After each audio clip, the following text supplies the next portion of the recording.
사랑합니다. 성도 여러분, 수요일이 되었네요. 오늘도 아침에 냉천골의 아침 말씀 묵상으로 하나님 앞에 나아가시고 은혜 받고 축복받으며 저녁에는 수요 치유 집회를 통하여서 은혜와 복의 시간이 되기를 바랍니다. 원목실 냉천골의 아침 말씀 묵상도 영상으로 보내드리는 것처럼 수요 치유 예배도 실시간 중계가 되어 많은 분들이 들어오셔서 함께 기도하면 참 좋겠다는 생각을 해봅니다. 자, 다니엘서 계속해서 2장 1절부터 한번 보십시다. 6절까지만 볼까요? 느부갓네살이 다스린 지 2년이 되는 해에 느부갓네살이 꿈을 꾸고 그로 말미암아 마음이 번민하여 잠을 이루지 못한지라. 왕이 그의 꿈을 자기에게 알려주도록 박수와 술객과 점쟁이와 갈대아 술사를 부르라 말하매 그들이 들어가서 왕의 앞에 선지라. 왕이 그들에게 이르되 내가 꿈을 꾸고 그 꿈을 알고자 하여 마음이 번민하도다 하니 갈대아 술사들이 아람말로 왕에게 말하되 왕이여 만수무강하옵소서. 왕께서 그 꿈을 종들에게 이르시면 우리가 해석하여 드리겠나이다 하는지라. 왕이 갈대아인들에게 대답하여 이르되 내가 명령을 내렸나니 너희가 만일 꿈과 그 해석을 내게 알게 하지 아니하면 너희 몸을 쪼갤 것이며 너희 집을 거름더미로 만들 것이요 너희가 만일 꿈과 그 해석을 보이면 너희가 선물과 상과 큰 영광을 내게서 얻으리라. 그런즉 꿈과 그 해석을 내게 보이라 하니. 아멘. 자, 오늘은 여기에 나오는 2절에 왕이 그의 꿈을 자기에게 알려주도록 박수와 술객과 점쟁이와 갈대아 술사를 부르라 할 때 이들은 누군가도 생각을 해보고요. 이제 앞에서 계속 언급하고 있는 것처럼 악이 어떤 식으로 작동하는지도 한번 생각을 해봅시다. 느부갓네살 왕 앞에 불려간 사람들 중에는 다니엘과 그의 세 친구도 포함이 됩니다. 그래서 우리는 여기서 다니엘과 세 친구가 바벨론에서 어떤 훈련을 받았는지 짐작할 수 있어요. 그들은 왕을 보좌하는 지혜자 혹은 술사로 훈련을 받은 것이죠. 그들도 왕궁에서 지도자의 공부를 한 것입니다. 그런데 그들에게도 동일한 위기가 왔어요. 여기서 이제 먼저 생각해야 되는 것, 우리가 이 땅에 살아갈 때 세상 사람들과 동일한 사건과 상황들로 인해서 성도들도 동일한 위기와 어려움 속에 처할 수 있다는 겁니다. 하늘에서 비가 내리면 우산 안 쓰면 성도들도 비 맞게 되어 있는 것이죠. 그죠? 우크라이나 전쟁처럼 악한 자들이 전쟁을 일으키면 교회와 성도가 더 큰 어려움 속에 있을 수도 있습니다. 뿐만 아니라 다니엘이나 새 친구처럼 고위공직자가 되면 어떻게 되겠어요? 우리 크리스천들 중에도 어떤 고위공직자도 있을 수 있고 기업의 책임자도 있을 수 있고 학교의 학교장도 있을 수 있고 교수도 있을 수 있고 어떤 지도자적 위치에 있는 사람들이 있을 수 있거든요. 그렇게 되면 다니엘이나 새 친구가 위기에 처한 것처럼 악한 어떤 정책이 진행되어지고 잘못된 정책이 진행되어질 때 이 악한 평등법 있잖아요. 평등법들 중에 좋은 것들도 많지만 동성애나 이런 것들처럼 문제가 되는 것들, 이런 것들이 한꺼번에 다 이 통과가 되려고 하면 문제가 되는 거예요. 그죠? 우리는 동성애에 대해서는 절대로 인정할 수가 없는 거잖아요. 자, 이런 그건 작은 예지만 권력 앞에 서 있다고 해보세요. 권력자가 악을 행하고 막 그러는데 그 밑에서 무엇을 해야 될 것인가? 이때 우리 그리스도인들은 어떻게 해야 되는가? 이게 국가 정치계에서도 있을 수 있고요. 이 기업에서도 있을 수 있고요. 학교에서도 있을 수 있고요. 사람들이 모인 조직 체계 속에서는 이 최고 어떤 리더가 악을 행하면서 밑에서도 악을 행하라 그러면 이게 참 어려워지는 문제거든요. 그런 상황 속에 있는 거예요. 특히나 지금 우리가 살고 있는 세상은 모두가 살기가 정말 어려워지는 세상 아닙니까? 살 소망이 끊어지고 있다고 해도 과언이 아닐 만큼 특히 믿는 자들에게는 점점 더 이 악의 세력들이 막 이렇게 삶을 옥죄어 오는 것 같아요. 믿음을 지키기보다는 불의와 타협하게 만들고 먹고 살기 위해서 불의에 수종들게 만드는 일들이 너무 많이 일어나고 있는 것이고 현실입니다. 그때 어떻게 해야 될까? 한번 생각을 해보자는 겁니다. 이것이 이제 첫 번째 주제였고요. 그 다음에 오늘 2절 아까 읽어드렸던 대로 여러 술사들이 나오는데, 자, 한번 봅시다. 1장 20절에는 술객과 함께 박수가 언급됐는데, 박수는 다니엘과 그의 친구들이 3년 동안 왕실 교육을 받은 후에 겨뤄봤던 바벨론의 전형적인 지혜자들입니다. 신에게 조언을 구하여 꿈을 풀이하는 자들이었죠. 그들은 적절한 꿈풀이를 통해서 불길한 징조를 미리 알아내고 인간의 불행을 예방하기 위해 어떤 조처를 취하는 자들로 알려져 있어요. 그런데 이 느부갓네살의 이 꿈은 꿈도 모르고 해석도 할 수가 없는 상황. 술객은요, 사람들을 공격하는 악한 세력들을 진단하고 싸우는 특별한 계층으로 주문이나 마법을 통해서 악귀를 쫓아내는 역할을 했다고 해요. 마르둑과 에아신이라는 신으로부터 정권을 위임받아 일하는 자들로 여겨졌다고 하는데, 뭐 그런 사람들이 뭐 연속 사극 같은 데도 나오고 하지요. 점쟁이는 마술과 마법을 언급하는 단어 속에 나오는데, 삶의 위기 상황이 도래했을 때 신을 달래기 위해서 주술적인 행위를 동원해서 마술을 걸어 기도하는 무당과 같은 자들이고요. 갈대아 술사들은 바빌론 점술 전문가들을 의미하는 용어로 이야기합니다. 신전에서 일하는 제사장들을 도와서 천체의 변화를 통해서 앞으로 일어날 일을 예견하고 주문을 통해 악귀를 물리치는 마술적 전문가들. 다 뭐예요? 불길한 것을 막고 길한 것을 열고 어떤 뭐 불행을 막고 이런 거예요. 그죠? 그리고 왕 앞에 이야기하는 것은 갈대아 술사들이었어요. 아마 그들이 가장 대표적인 전문가들이 아니었나 생각을 해 볼 수가 있습니다. 그런데 문제는 이런 사람들이 다 모였는데 이 느부갓네살 왕이 꿈 자체를 모르고 있으니까 해결할 방법이 없다는 거예요. 이게 현실입니다. 그래서 점쟁이나 무당이나 술사들을 따라가면 안 된다는 거예요.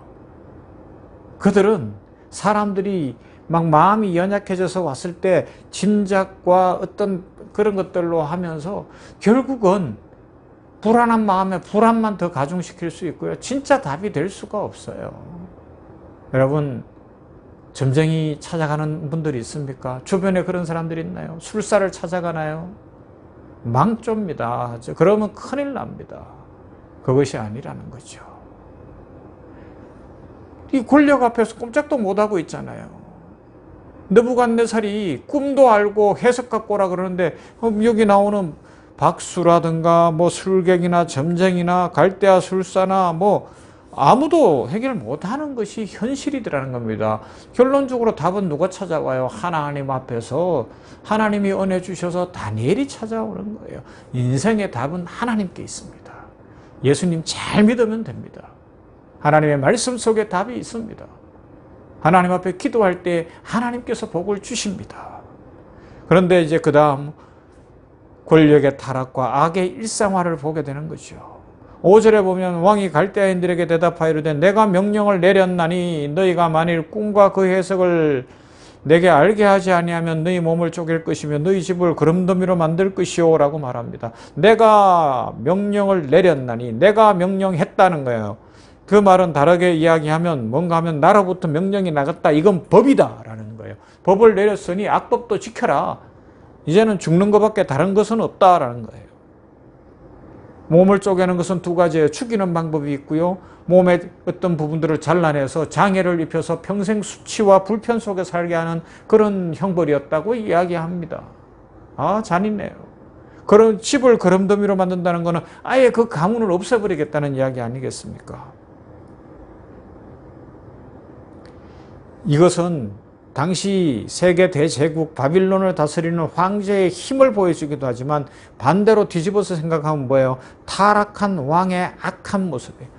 타락한 힘과 권력의 악한 모습이 여실히 드러나고 있는 것입니다. 그래서 사회학자이며 사상가인 한나 아렌트는 내일도 이 부분을 제가 소개할 건데요. 전체주의의 기원이라는 책에서 급진적 악, 절대악이라고 이것을 불렀어요. 절대악은 이기심, 탐욕, 시기, 적개심, 권력욕이나 비겁함 같은 사악한 동기로 이해할 수도 없고 설명할 수도 없는 것이다 라고 이야기합니다. 왕의 명령은 합리적인 것이 아니에요. 정상적인 것이 아니에요. 오로지 자신의 이익을 위해서 철저하게 자기의 권력과 자기의 힘으로 폭력을 행사하고 있는 겁니다. 내 자리에 있으니까 니들 내 말 안 들으면 그 자리에서 떨어져 나갈 거야. 죽을 거야. 밥줄 끊어질 거야. 얼마나 악한 거예요. 그런 말을 하는 사람들은 진짜 악한 사람들이고 그런 행동을 하는 사람들은 하나님이 싫어하신다는 겁니다. 여러분들 혹시 어떤 위치에 있으면 우리 성도들은 축복의 말을 해야 돼요. 그죠? 이건 매우 일방적인 말입니다. 느부갓네살 왕은 지금 여기에 나오는 박수, 술객, 점쟁이, 갈대아 술사들이 얼마나 고통을 당할지를 알고 있었을 거예요. 아마 잔인한 일들이 일어났을 거예요. 이 술사들이 자기 살기 위해서 나가서 왕 앞에서 그 답을 찾기 위해서 자신들이 해볼 수 있는 건 뭐 점친다 그러고 뭐 한다 그러면서 심지어 뭐 짐승의 피도 흘려보고 잘못하면 어떤 악한 행동들로 인신제사도 있었던 시절이니까 사람의 생명도 해하려고 하지 않겠어요. 온갖 짓을 성경에 기록만 안 됐지 이들은 아마 자기들이 해볼 수 있는 건 다 해봤을 거라고요. 부정을 행하게 만드는 거예요. 악을 행하게 만드는 거예요. 힘으로 눌러버리면 결국은 그 밑에 있는 사람들은 어떻게든지 악을 행할 수밖에 없는 이 악의 절대악의 어떤 잔인한 모습이고 비참한 모습이라는 거죠. 그래서 이 세상의 권력, 이 세상의 어떤 힘은 뭐 정치가 됐든 경제가 됐든 교육이 됐든 뭐가 됐든 이것이 절대화가 되는 순간에 이 세상에 악을 일상화시킬 수 있다는 사실을 기억하고요. 오늘 우리 성도가 어떻게 살아야 될지를 한번 생각해 보십시다. 앞에서 말씀드린 대로 우리들도 이 세상 속에 살 수밖에 없어요. 세상 속에 있는 그리스도인들입니다. 그러나 여기 나오는 박수나 무당이나 이 사람들이 해결 못한다는 것 기억하고 그럼에도 불구하고 악한 권력과 악한 자들은 더 악해지고 있는 이 현실 속에서 어떻게 해요? 하나님 앞으로 가는 겁니다. 하나님 앞에 기도하는 것이죠. 그래서 답을 찾아갈 수 있는 그런 은혜를 누릴 수 있는 자격과 특권이 하나님의 자녀된 우리 성도들에게 있습니다. 실망하지 마시고요. 권력 편에 서려고도 하지 마시고요. 악 편에 서려고도 하지 마시고요. 우리 하나님의 진리로 승리하십시다. 이런 은혜로 말미암아 이 세상에 하나님의 평화가 이루어지는 진정한 복이 있기를 주님의 이름으로 축원합니다. 사랑 많으신 아버지 하나님 감사합니다. 오늘도 이 아침에 계속해서 다니엘서 2장에 나오는 모습을 살펴봅니다. 그렇습니다. 다니엘과 세 친구도 어쩔 수 없이 세상 속에 살고 있고 바벨론 속에 살고 있기 때문에 똑같은 위기와 어려움을 겪습니다. 그들은 고위공직자로 교육을 받았기 때문에 죽을 수도 있는 위기 상황에 있는 것을 봅니다. 이것이 현실인데 아버지 하나님 이때 어떻게 할까요? 믿음을 더해 주시옵소서. 성령 충만케 하옵소서. 지혜를 주시옵소서. 교회가 성도들이 악에 타협하지 않게 하여 주시옵시고 아버지 하나님의 권력과 힘과 그 공포와 폭압 앞에 두려워 떨지 않게 하여 주시옵시고 우리가 두려워할 일은 오직 하나님 한 분이심을 기억하며 하나님을 믿는 믿음으로 꿋꿋하게 서게 하여 주시옵소서. 이 바빌론에 있었던 점쟁이와 박수와 무당과 여러 갈대아 술사들 다 불러 모아도 자기들의 방법으로는 답이 없었던 것을 보면서 이 세상에 있는 점이나 술사나 어떤 미신으로는 답이 없다는 것을 기억하고 우리 모두는 오직 말씀 붙들고 하나님만 믿으며 예수 그리스도의 십자가와 부활의 신앙으로 더욱 무장하게 하여 주시옵소서. 악이 점점 심화되는 모습을 봅니다. 말도 안 되는 느부갓네살의 이 모습 속에서 세상의 악의 모습을 봅니다. 절대악들의 모습, 악의 심화된 모습을 봅니다. 권력만 잡으면 비합리적이고 비상식적이 되어가는 어떤 위치에만 있으면 그렇게 사람들을 못살게 구는 그 악의 모습이 무엇인지를 그 근본을 깨닫게 하여 주셨으니 감사합니다. 우리들 흔들리지 않고 권세와 나라와 권세와 영광이 하나님께 있음을 주기도문으로 날마다 고백하는 자들답게 하나님께만 영광 돌리게 하여 주시옵소서. 강하고 담대하게 하옵소서. 믿음의 용사들이 다 되게 하여 주시옵소서. 나라와 민족을 불쌍히 보시고 대통령을 비롯한 위정자들, 정직한 정치, 국민을 사랑하는 정치, 소통이 되는 정치, 아버지여 나라를 살리는 정치를 해갈 수 있도록 복을 내려주시며 경제, 교육, 문화, 사회 전반에 긍휼을 베풀어 주시옵소서. 오늘도 이 땅 위에 그 은혜 베푸실 하나님을 찬송하고 특별히 권력층 안에 들어가 있는 예수 믿는 자들 진정 믿음으로 바르게 서게 하여 주시옵소서. 예수님 이름으로 기도하옵나이다. 아멘. 찬송할까요? 우리 382장 너 근심 걱정 말아라.